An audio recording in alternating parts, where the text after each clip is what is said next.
성서, 신. 지금까지 호메로스가 이야기한 역사와 전혀 다른 지역의 역사가 이제부터 펼쳐지는데, 이 역사는 신에 의해 쓰여졌다. 이 신은 유럽인들이 유일신으로 인정한 신이다. 따라서 이 역사는 글자 그대로 믿어졌다. 이 역사를 위해서 바닷물만큼이나 많은 피를 흘려야 했다. 이 역사의 해석을 둘러싼 사소한 차이들 때문에 수많은 나라와 도시들이 폐허가 되어 돌로 쌓이고 잿더미로 변했다. 서양 문화의 핵심을 이루는 형상이 바로 이 역사에서 나오는 신이다. 이 신을 믿지 않는 사람도 있지만 그가 신을 부정할 때도 바로 이 신의 형상을 전제로 하고 있다.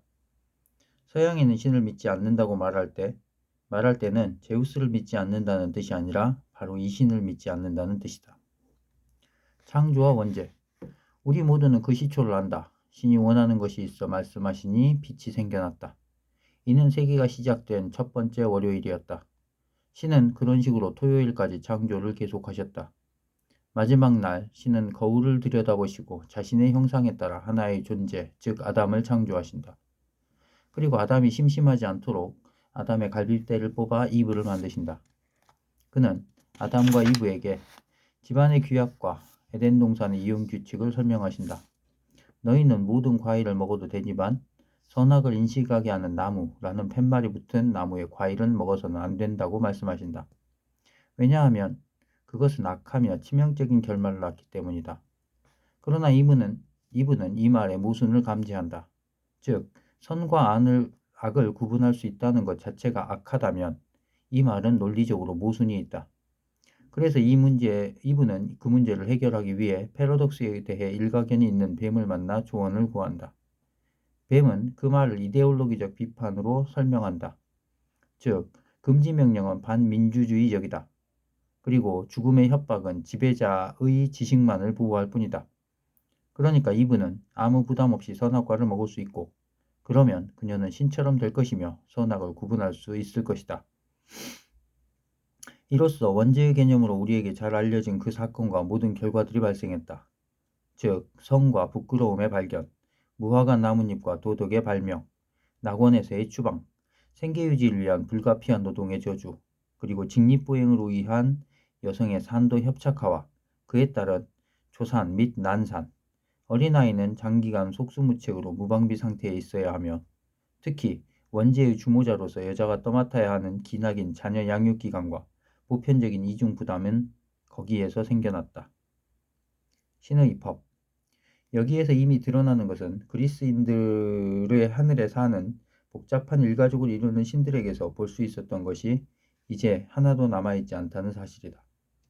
여기에는 단 하나의 신만 존재하며 이 신은 유대인들이 그 후로 일체감을 느끼고 믿어온 원칙, 즉 신의 법이나 율법을 대표한다. 그리스인들은 신들의 분노를 막기 위해 제물을 바쳤다. 이제 모세오경은 1년의 단편적인 사건들을 통해서 신의 법이 제물을 차츰 대체해가는 과정을 서술하고 있다. 카인이 바친 곡물 제물보다 아벨이 바친 동물 제물을 번제로 드릴 때 나오는 동물 제물을 번제로 드릴 때 나오는 번향을 신이 선호하자 카인은 질투가 나서 동생을 쳐 죽인다. 신은 분노하여 모든 것을 멸망시키기 위해 대홍수를 일으키지만 홍수가 가라앉자 노아가 몇 주일 만에 다시 방주에서 나와 신에게 번제를 드린다. 그 향기에 만족한 신은 이제부터 더 이상 세계를 물로 멸망시키지 않겠다는 결심을 굳힌다. 그는 이제 더 이상 희생물을 원하지 않는다. 그리고 새로 맺은 계약의 증표로 하늘에 무지개를 둔다. 아브라함. 뒤이어 신이 소돔을 호모섹스 따위의 죄악 때문에 멸망시키는 이야기가 나오며 인간 재물의 폐지에 관한 이야기가 그 뒤를 잇는다. 신은 아브라함이 이미 나이가 많아 늙었지만 자손이 크게 번성할 것이라고 예언한다. 아브라함은 자신의 남성 능력을 신에게 봉헌한다는 징표로 할례를 도입한다. 그리고 자연 모든 법칙에 모순되게도 이미 100살인 사라는 아들 이삭을 낳는다. 이제 신은 아브라함의 신앙과 순종을 시험해보기 위해 자신에게 외아들을 바치라고 명령한다. 아브라함은 그렇게 하기로 마음먹고 행동에 옮기는 순간 신은 소년을 순양과 교환한다. 제물이 폐지되고 모세의 법으로 대체되는 또 하나의 정류장인 셈이다. 이스라엘이 된 야곱. 이삭의 아들 야곱의 이야기는 그리스인들의 신화에 가장 가깝다. 야곱은 오디세우스와 닮은 데가 있다. 그는 눈먼 아버지가 형 에사우를 축복하려 한다는 정보를 입수하고서 몸에 양털 가죽을 뒤집어 쓰고 털보형 행세를 하며 그 축복을 가로챈다. 야곱은 외삼촌 라반의 집에서 일종의 유전자 조작 속임수를 통해 새로 태어난 양들을 가로채고 라반의 두 딸 레아와 라헬을 아내로 맞아들인다. 그 다음에 그는 광야에서 밤이 새도록 주의 천사와 씨름을 해서 골반뼈가 탈골되지만 마침내 축복을 받아내고 이스라엘이란 새 이름을 얻는다. 이집트의 요셉. 야곱은 레아로부터 10명의 아들을 얻으며 라헬로부터 2명의 아들, 즉 요셉과 막내 베냐민을 얻는다. 레아의 아들들은 야곱이 요셉을 사랑하는 것과 요셉이 장차 훌륭하게 되리라며 꿈자랑하는 것을 시기하여 이집트로 가는 노예 상인에게 요셉을 팔아버린다. 이집트에서 집주인의 아내 보디발은 그를 성적으로 유혹하지만 넘어오지 않자 오히려 그가 강간하려 했다며 고발한다. 그는 잠시 구금된 지하 감옥에서 왕실의 술 담당 관원이 꾼 꿈을 정확히 해몽해 줌으로써 그의 눈에 띈다. 그 관원은 다시 공직에 근무하던 중에 요셉을 왕실로 불러들여 파라오의 꿈을 즉석에서 성공적으로 해몽할 수 있는 기회를 마련하고 파라오는 그 꿈의 해몽에 따라 미리 적절한 조치를 취해 나라의 기근을 예방한다. 이로써 요셉은 경력이 쌓이게 되며 기근이 그의 고향 가족까지도 위기로 몰아넣을 때 이들에게 초청장을 발부하여 동방가족의 자격으로 이집트에 와서 비자 연장 없이 무한히 살 수 있게 해준다. 모세. 그들은 여기에서 풍족하게 살지만 점차 노예화되며 외국인들에 대한 이집트인들의 적개심으로 테러와 박해 속에서 살아간다. 예컨대 외국인이 많아지는 것을 두려워한 파라오는 유대인의 갓난아기를 모조리 죽이라는 명령을 내린다. 이 학살에서 오직 어린 아기 모세만 구원을 받는다. 즉 그의 모친이 어린 모세를 갈대 바구니에 담아 나일강에 띄워서 흘려보내는데 파라오의 딸 중 하나가 우연히 그 바구니를 발견하고 건져내어 훌륭한 이집트인으로 키운다. 도처에서 불순한 모티프를 찾아내는 프로이트는 이 이야기를 꾸며낸 것이라고 여긴다. 공주의 친아들을 추후에 사람들이 순수혈통의 유대인으로 날조했다는 것이다. 어쨌든 모세는 유대인 박해를 보면 참지 못하는 사람이었는데 어느 날 유대인을 못살게 굴던 이집트 쇼비니스트 한 명을 때려 죽인다. 이리하여 그는 미디안이라는 곳으로 망명을 떠나지 않을 수 없었고 그곳에서 결혼하여 장인의 양들을 치는 목동이 된다. 이때 훨훨 타는 가시덤불 속에서 신이 나타나 그에게 이스라엘의 후손들을 이집트로부터 약속된 땅 가나안, 젖과 꿀이 흐르는 땅으로 인솔하라는 지시를 내린다. 이집트 탈출. 모세는 처음엔 마음이 오락가락했지만 마침내 그렇게 하겠다고 대답한다. 그러나 파라오가 유대인들이 출국하는 것을 막상 원하지 않자 신은 이집트에 수많은 재앙을 내리고 마침내 이집트의 모든 첫 아들들을 죽이는 데까지 이른다. 그제서야 파라오는 포기한다. 신은 모든 유대인들에게 복잡한 식사 규정을 제정해 지키라고 명령하여 유대인들은 효모를 넣지 않은 빵을 먹어야 한다. 또 신은 대대손손 이집트 탈출을 기념하는 과월절을 제정해 지키도록 한다. 그러나 화가 난 파라오는 군대를 이끌고 유대인을 홍해까지 추격해온다. 그 순간 신은 바닷물을 갈라 이스라엘인들을 통과시키고 이집트 군대의 머리 위로 바닷물을 다시 합친다. 이런 식으로 신은 자신의 위대한 힘을 이집트 군대뿐만 아니라 유대인에게도 과시했다. 이 엑소더스는 노예들의 탈출뿐만 아니라 인간 해방에서도 원형이 되었다. 내 백성을 가게 하라. 모세의 율법. 지금까지 이야기들은 다만 산발적인 전초전에 불과하다. 이집트 탈출 이후에 이스라엘 민족의 본격적인 출생 시간이 온다. 이스라엘인들이 시나이 산에 다다르자 신은 화산 활동을 통해 자신이 산의 모습으로 현현할 것이라는 신호를 보낸다. 모여선 백성들이 보는 앞에서 모세는 산속으로 올라가 연기와 불 속으로 사라진다. 그는 되돌아와 이스라엘 백성이 지켜야 할 10계명과 수많은 법령들을 공표한다. 그는 다시 산으로 올라가 40일 동안 머물면서 신이 이제부터 그의 백성 중에 머물기를 원한다는 말씀을 듣는다. 이때 신은 인간이 증거의 궤와 성막을 제작해야 하며 또 어떤 모습으로 제작해야 하는지를 지시한다. 그러나 백성들은 모세가 오랫동안 자리를 비운 채 돌아오지 않아 그가 실종되었다고 여기고 금을 모아 황금 송아지를 만들어 광적으로 춤을 추며 거기에 예배를 드린다. 그러나 모세가 청천벽력같이 그들에게 나타난다. 모세는 분에 못 이겨 십계명이 새겨진 증거판을 그들에게 내던져 산산조각 나게 하고 레위인들로 하여금 우상 숭배자들을 가려내 인정사정 없이 도륙하게 한다. 그 다음에 그는 다시 산으로 올라간다. 신은 이스라엘 백성과 두 번째로 언약을 맺는다. 다시 산에서 내려온 모세는 신을 보았기에 얼굴에서 광채를 내뿜는다. 모세의 양손에는 신이 직접 쓴 새 언약의 돌판이 하나씩 들려있다. 신과 그의 백성. 이로써 신과 그의 백성의 관계가 정립되었다. 그 관계는 법으로 정해지게 된다. 신은 이제 언약궤 안에 들어있는 법이다. 그리고 이스라엘 백성은 그 법을 지키는 한 신의 백성이다. 비록 다른 민족들은 수많은 이방 신들을 믿으며 이들 중에는 부분적으로 동정심이 있는 신들도 있지만 이스라엘 백성은 비록 그들과 변별화되는 일이 힘들더라도 그 유일신 이외의 다른 신을 섬겨서는 안 된다. 따라서 이후의 이스라엘 역사는 이 특수한 길을 다시금 벗어나고 싶은 충동과 끝없는 갈등을 일으킨다. 그들은 주의 법에서 벗어나 베엘제불 따위의 매력적인 토착신들로 향하고 싶어한다. 역사는 이에 대한 신의 분노와 제재를 묘사한다. 유대인들이 약속의 땅 가나안을 인수한 다음에도 이 문제는 사울, 다윗, 그리고 솔로몬 왕의 역사 시기를 지나는 동안 계속되는데 솔로몬 왕은 드디어 예루살렘에 언약궤를 모실 성전을 짓기에 이른다. 그 후에 예언자들의 시대와 바빌론의 포로로 잡혀가 있던 시대에도 그 문제는 지속된다. 바빌론 유수는 기원전 609년 느부갓네살이 이스라엘을 점령해 유대인 엘리트들을 바빌론으로 끌고 간 때부터 페르시아 왕 키루스 2세의 치하의 기원전 539년에 해방되어 망명 생활을 마칠 때까지 계속된다. 욥. 끝으로 욥기에서는 준법 문제가 도덕적으로 첨예화된다. 게다가 그 후에 유럽의 기독교 역사에서 커다란 역할을 하게 될 사탄이 새로운 모습으로 등장한다. 그는 갑자기 등장한다.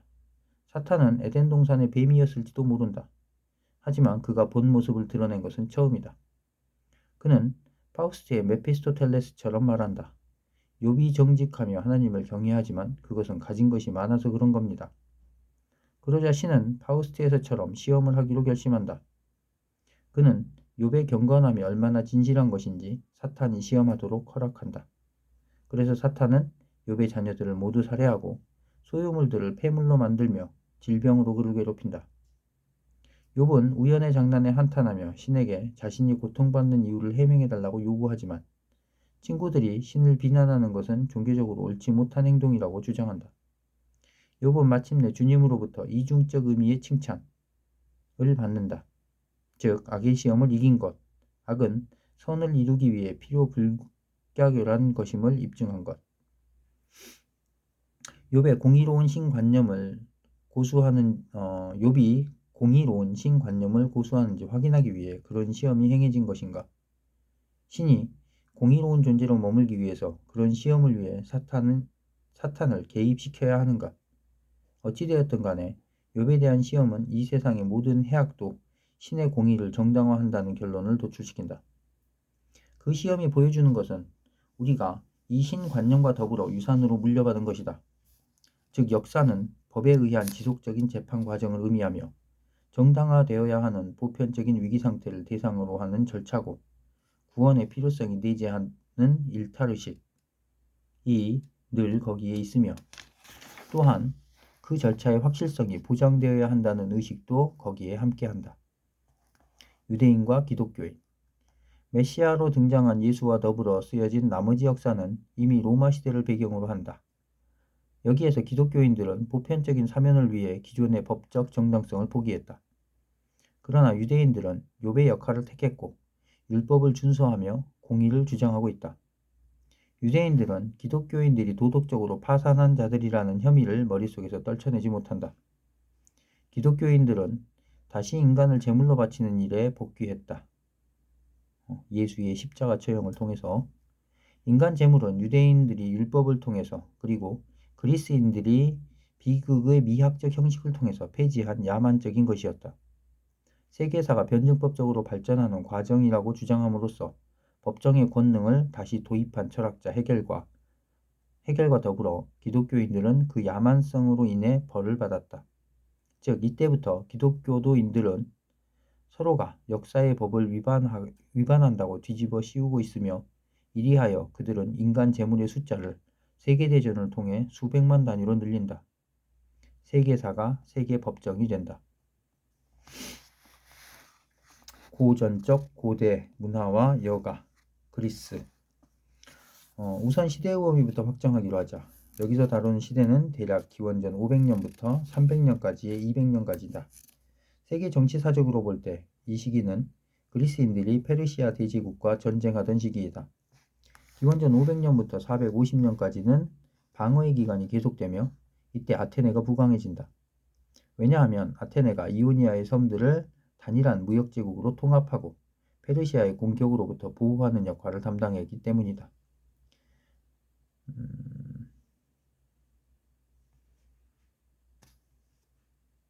페리클레스의 지도하에 아테네는 국력이 크게 신장한다. 그 후 아테네는 군국주의적 스파르타와 30년에 걸쳐 펠레폰네스 전쟁을 치르는데 이 전쟁은 아테네의 패배로 끝난다. 기원전 400년부터 340년까지 스파르타가 테베에게 패하면서 다시 아테네가 부흥한다. 그 다음에 그리스의 북부의 군사왕국 마케도니아가 필리포스 2세의 지휘하에 그리스 반도 전체를 점령하며 알렉산드로스 대왕은 페르시아 제국을 점령한다. 이로써 헬레니즘 시대가 시작된다. 그리스 문화가 소아시아와 메소포타미아와 페르시아를 포함한 지중해 동부 지역 전체로 확산된다. 기원전 200년경부터는 이 지역이 새로 등장한 로마 제국에 의해 차츰 잠식되어 이로써 로마인들은 그리스 문화의 상속자가 된다. 아테네. 우리는 그리스 문화에 관해 말할 때 우선 아테네를 떠올린다. 왜냐하면 아테네인들은 영국이 18세기, 19세기 들어서야 이룩한 그 무엇을 창조했기 때문이다. 그것은 다름 아니라 귀족들을 정치에서 배제시키지 않으면서도 귀족 정치를 민주 정치로 변화시킨 것이었다. 이 변화는 아주 현명한 독재자의 헌법 개혁을 통해 이루어졌다. 그 결과 우리가 1968년 독일 대학들에서 목격했던 급진적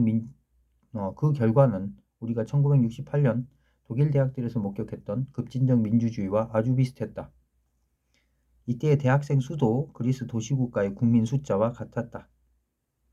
최고의 심급은 모든 국민이 참여하는 총회였다. 노예, 여자, 그리고 시민권 없는 거주민은 제외했습니다. 정기적으로 선출되는 위원회가 통치를 했다.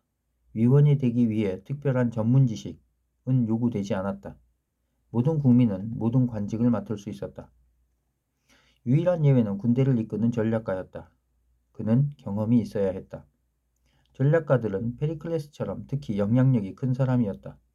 국민 모두 국방의 의무를 지녔다. 이 헌법이 아테네를 1년 365일 동안 열리는 토론클럽으로 만들었다. 아테네인들은 대중 앞에 나서야만 자신의 모든 재능을 펼치고 자아를 실현할 수 있다고 믿었다. 사람들은 이 전면적인 공동체를 폴리스라고 불렀다. 이 말은 단순히 도시 또는 국가 이상의 것을 의미했다. 그것은 라이프 스타일이었으며 사람들은 거기에 사는 것에 대한 자부심이 대단했다. 이 폴리스에서만 인생이 살만한 가치가 있는 것처럼 느껴졌다. 초자연적인 존재 대신에 인간 자체를 사회의 척도로 삼는 문화가 바로 여기서부터 몇 세대 내려가지 않아 생겨났다. 그리스적 사고. 오늘날 우리는 이렇게 말하고 싶어진다. 추상화된 것은 비현실적이다. 현실적인 것은 구체적인 개별 사문들 뿐이다라고. 그러나 암소의 송아지로 다시 암소를 만드는 유전자 계획 역시 현실이 아닌가? 그리스인들은 이 질문에 대해 이렇게 대답했을 것이다. 그것은 유일하게 현실적인 것이다. 왜냐하면 그 계획이 이 동물들을 우리가 암소라고 부르는 것이 되게 하기 때문이다. 라고. 그리고 그리스인들은 이 계획을 관념, 이데아, 이라고 명명했을 것이다. 그리스인들의 사고방식에서는 지속적인 것만이 현실적이었다. 암소들은 태어나고 죽지만 항상 똑같이 머물러 있는 것은 암소의 형식이었다. 수많은 구체적인 것들의 혼란의 배후에는 불변, 영원한 형식들이 있었다. 그래서 소크라테스 이전의 그리스인들은 눈에 보이는 모든 현상들의 배후에 있는 것이 무엇인지를 탐구했다. 그래서 탈레스는 물, 아낙시만드로스는 대립항들, 데모크리토스는 원자를 탐구했다.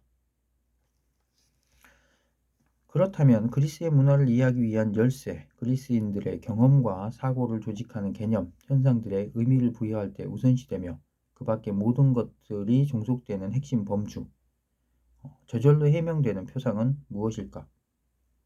그것은 현실 속에 모범적인 것이 숨겨져 있으리라는 사상이다.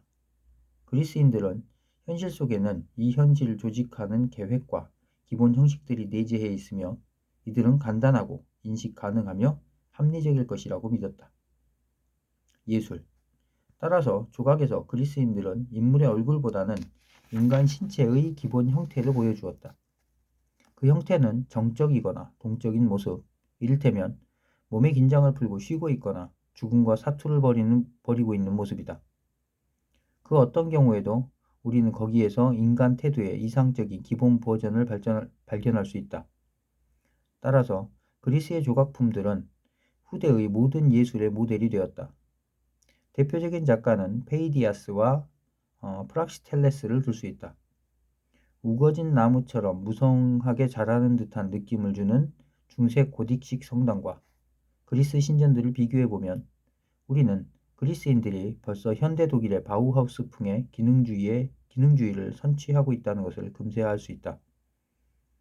그리스 신전의 삼각 기둥 아래에 일렬로 늘어선 둥근 기둥들은 그리스인들의 군더더기가 전혀 없는 건물의 원칙과 정력학을 보여준다. 사람들은 본체와 머리 부분의 생김새에 따라 이 기둥들을 도리아, 이오니아, 그리고 코린트 양식으로 구분했다. 비극. 형식주의로 기우는 이런 경향에 비추어 볼 때 그리스인들의 광적인 축제 문화는 왠지 어울리지 않는 이율 배반적인 것처럼 보인다. 이 축제의 후원자인 귀족들은 유권자들의 호감을 얻고자 했으며 축제는 문화적 지식을 늘 새롭게 만들어 주었고 폴리스의 공동체에 대한 체험을 연결해 주었다. 아테네에서는 도취의 신인 디오니소스의 축제에서 비극 공연이 자생적으로 생겨났다. 그 최초의 고안자는 테스피스였다. 그는 합창대에 합창이 있고 나서 이에 대한 답가가 불리기 전에 한 명의 배우에게 신화적 소재의 사건들을 운율에 맞추어 이야기하게 했다. 중세에는 이런 식으로 기독교식 예배에서 유럽의 근대 연극이 생겨났다. 따라서 니체는 비극에서 디오니소스적인 것을 아폴로적인 것의 원칙에 대립시켰다. 여기서 디오니소스적이란 건 한계 돌파적인 것, 아폴론적인 것은 절도. 그러나 실제로 그리스 비극은 섹스피어의 비극이나 헐리우드 영화와 비교해 볼 때 줄거리를 가장 본질적인 것만 남기고 단순화시키며 한 가지 문제에만 집중한다. 비극을 통해서 예배 형식이 정치로 한 걸음 더 나아가며 연극 무대는 실제로 폴리스 행사를 위한 민주주의적 국립극장이 된다. 여기서 인간 재물은 문제들을 제기하는 발단이 된다. 인간의 계획대로 될 수 있는 한계의 최대치는 어디까지인가? 신화는 목적을 정당화하는 수단들과 어떤 관계에 있을까? 공연은 하루 종일 반원형 노천극장에서 있었다. 이 극장은 원칙적으로 모든 국민, 즉 곧 성인 남자를 14,000명까지 수용할 수 있었다. 공연은 작가들의 경연대회 형식으로 이루어졌고 선출된 심사위원들이 점수를 매겼다. 기원전 5세기가 경과하는 100년 동안 약 1000편의 비극이 공연되었으며 이 중 300편이 위대한 세 작가, 즉 아이스킬로스와 소포클레스와 그리고 에우리피데스의 작품이었다. 이들 중 33편, 즉 아이스킬로스 7편, 소포클레스 7편과 에우리피데스 19편이 전해 내려오고 있다. 486년경부터 희극경연도 열렸다. 가장 유명한 작가는 아리스토파네스였다. 비극과 달리 희극은 실존 인물들을 대상으로 했으며 현실의 실제 상황을 풍자했다. 따라서 그것은 오늘날 독일의 카바레 문화 형식과 비슷했다. 비극이 어떻게 구성되어 있으며 어떻게 작용해야 하는지에 대해서는 아리스토텔레스가 시학에서 기술하고 있다. 비극은 공포와 연민을 불러일으켜야 하며 카타르시스, 즉 청소를 통해서 좋지 않은 감정들을 정화시켜야 한다. 그의 희극론은 아직 발견되지 않았는데 에코의 소설 장미의 이름의 인물도 헛되이 그것을 찾는다. 그리스 비극의 소재들은 늘 되풀이되어 가공되고 개작되어 왔다. 에우리피데스의 아울리스 섬의 이피게네이아에서부터 괴테의 이피게네이에에 이르기까지, 그리고 아이스킬로스의 묶인 프로메테우스에서 셜리의 프랑켄슈타인에 이르기까지 개작은 계속된다. 아리스토텔레스의 시학은 문학 비평 중에서 가장 중요한 문헌의 지위를 차지했다. 문학.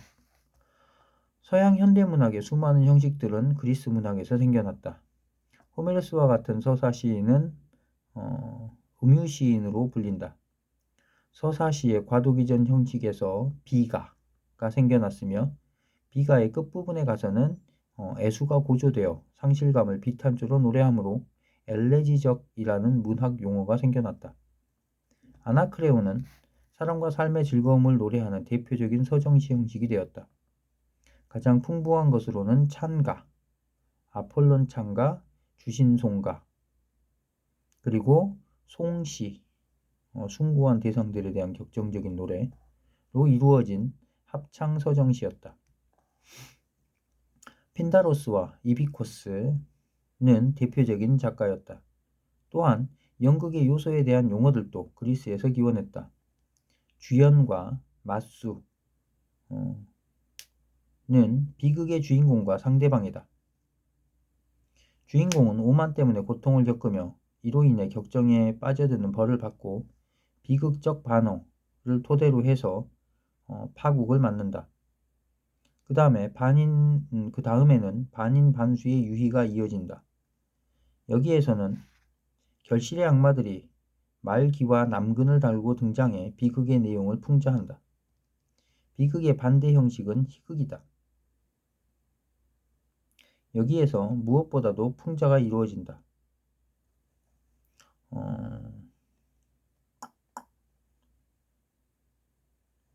또한 그리스어의 숫자들에서 시행 형식들, 이를테면 4복격, 5복격, 6복격, 7복격이 생겨났으며 그 밖에 수많은 용어들, 이를테면 펜타곤, 모세 오경, 오순절, 오각별, 오종경기, 펜타메론 따위가 거기에서 생겨났다. 철학. 그리스인들은 철학을 발명함으로써 인류의 새로운 시대를 열었다. 그들은 철학에서 사고 자체를 발견해 사고의 대상이 되게 했으며 종교의 질곡에서 해방되었고 스스로 법을 제정했다. 이 법은 논리의 법이다. 이때 사고는 사교와 공개적 연설에 여전히 종속되었다. 사고는 대화이지 독백이 아니다. 사고는 민주주의에 상응한다. 철학은 연설과 답변 연설로 발전하며 토론의 기술로, 그리고 사태를 전체적 객관적으로 조망하는 방법으로 발전했다. 그리스인들은 이것을 변증법이라 불렀으며 철학은 특히 소피스트들에 의해 발전했다. 이들은 유랑하면서 정치가들에게 연설에 필요한 수사학을 가르치면서 생계를 유지했는데 기회주의적 행동들을 많이 해서 평판이 좋지 않았다. 위대한 철학자 3인, 즉 소크라테스와 플라톤 그리고 아리스토텔레스는 그들과 구분되며 오늘날까지 서양 사상사에 큰 영향을 미치고 있다. 그들은 한 부류에 속한다. 왜냐하면 플라톤은 소크라테스의 제자이고 아리스토텔레스는 플라톤의 제자이기 때문이다. 소크라테스는 페리클레스의 통치 시대와 펠레폰네소스 전쟁 시대를 체험했고 플라톤은 아테네의 중흥기에 활동했으며 아리스토텔레스는 마케도니아의 상승기를 체험했고 알렉산드로스 대왕의 스승이 되었다. 소크라테스. 소크라테스는 글로 된 기록은 아무것도 남기지 않았다. 오늘날 우리가 알고 있는 그에 관한 거의 모든 것은 제자 플라톤의 철학적 대화들의 기록에 따른 것이다. 이 대화들에서 우리는 소크라테스의 말을 들을 수 있다. 그 대화들은 매우 생생한 모습을 보여주고 있어 오늘날 유럽인들의 기억 속에 깊이 남아있다. 소크라테스는 조각가인 부친과 조산원인 모친 사이에서 태어났다.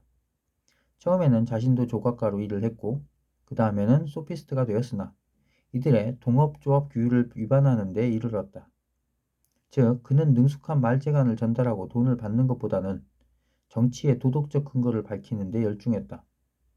그는 종교가 그것을 밝히는 데 충분하지 않음을 깨달았기 때문에 아테네의 엘리트들이 교육을 통해서 독자적인 사고를 할 수 있도록 함으로써 그들이 정치가의 자질을 갖추도록 노력했다. 그가 그렇게 한 것은 아마도 아마추어 민주주의가 군중 독재로 타락하는 것을 직접 목격했기 때문이었으리라고 추정된다. 자신은 평범한 시민 출신이며 소박하게 생활했지만 주로 귀족들을 제자로 삼았다. 그는 교양 교육을 통한 민주주의적 엘리트 교육을 지향했다. 소크라테스는 믿는 바를 실천에 옮기는 사람이었으므로 보수는 받지 않았다. 그의 아내 크산티페는 식탁 위에 오를 음식보다도 도덕이 무엇인지 규명하는 일을 더 중시하는 남편을 이해할 수 없어서 자주 큰 소리로 부부싸움을 했다. 소크라테스는 이 부부싸움을 통해 자신의 변증법을 더 훈련시킬 수 있었을 것이다. 그는 모친과 강한 일체감을 가지고 있었던 듯한데 자신의 변증법적 기술을 산파술이라고 명명했다. 소크라테스는 철학의 연구 대상을 자연에서 인간과 사회로 바꾸어 놓았다. 여기에서 그는 소피스트들의 속임수를 진리 발견의 수단으로 활용했고 소크라테스식 방법을 개발했다.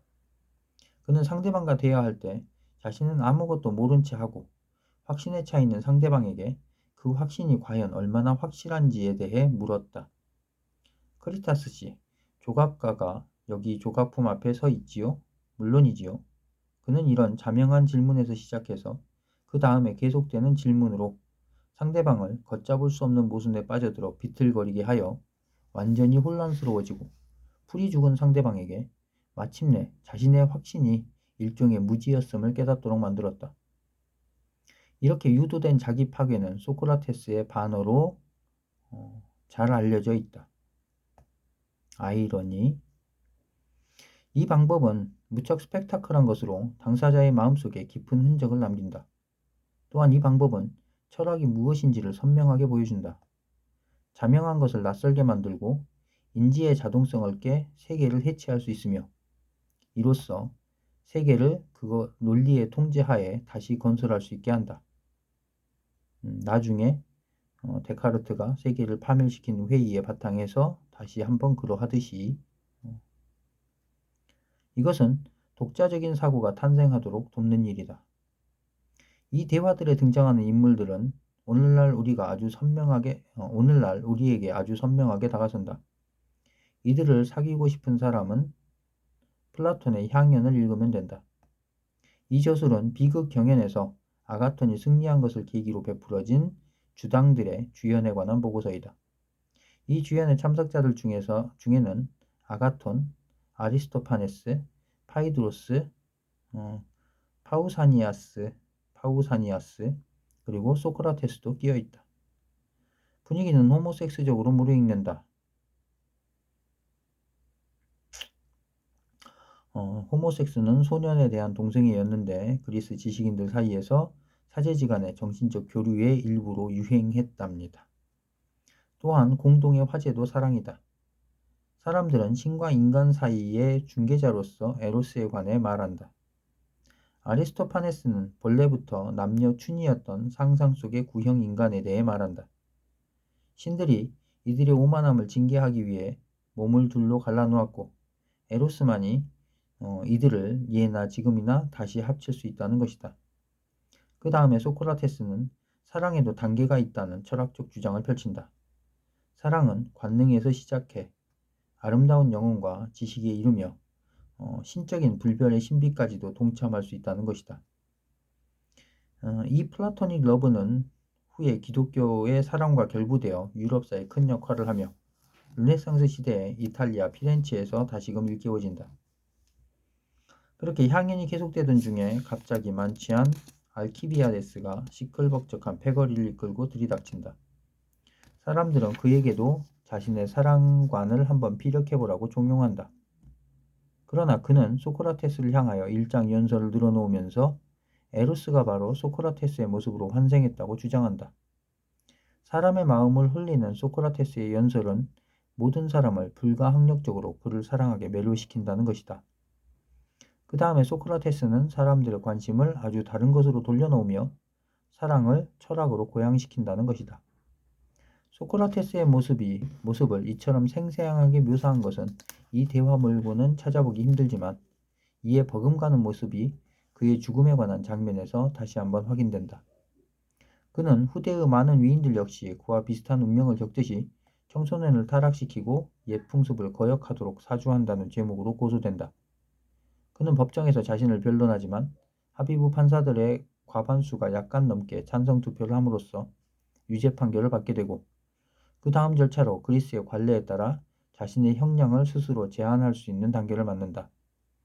그러나 그는 형량을 제한하는 대신 재판부가 자신에게 오히려 보상을 해야 한다고 요구함으로써 판사들을 자극한다.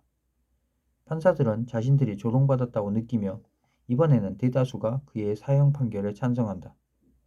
소크라테스는 죽기 직전에 슬퍼하는 제자들과 죽음에 관해 담소하며 탈출을 도와주겠다는 그들의 제안을 거절한다. 그는 고국인 폴리스 밖에서 살기를 원하지 않는다고 말하며 독초즙을 마신다. 소크라테스의 죽음은 후대에 그리스도의 죽음과 비교되었다. 두 경우 모두 속물적인 군중들이 전통적인 가르침에 따른다는 명분으로 벌인 희생양 제사에 당사자들이 자발적으로 죽음의 희생 제물이 되었다.